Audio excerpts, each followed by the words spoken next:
Пробацијата ќе ја намали пренатрупаноста во затворите и затворските трошоци. Станува збор за можност која им се дава на осудените сторители на полесни кривични дела, затворската казна да ја заменат со општо корисна работа.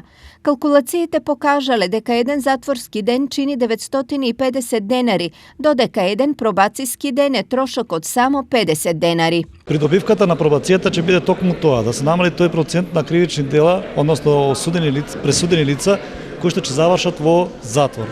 Ова е една добра мерка која што кажавме дека повеќе користи за нашето општество и очекуваме на тој начин да немаме пренатрупаност во затворите и да немаме зголемени трошоци околу осудените лица, а бенефитот ќе биде повеќе кратен. Но и покрај ова, бројот на лица опфатени со пробација во Македонија, особено во источниот дел, е многу мал. Во Скопје и Западна Македонија имаме близу 200 изречени мерки, условен отпуст со заштитен надзор и само една мерка општокорисна работа, а во овој регион, каде што све сега, Струмичкиот, Штипскиот, Кочанскиот регион, со 18 општини се ги офаќа, имаме едва 7 до 8 мерки, како што сега претходно слушнавме. Во Штип со процесот на пробација се опфатени 6 лица. Значи, 6 случаеви се успешно реализирани, од кои што сите се на условен отпуст со заштитен надзор.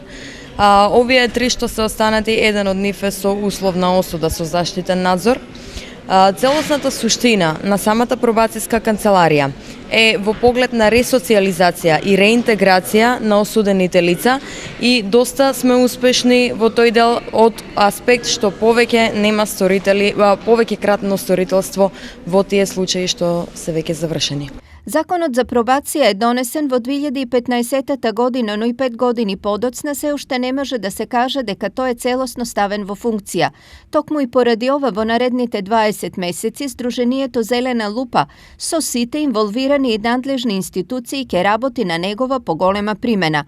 Во таа насока првиот иницијален состанок се одржа денес во Штип, а на истиот присуствуваа представници од повеќе надлежни министерства, судии и представници од затворите.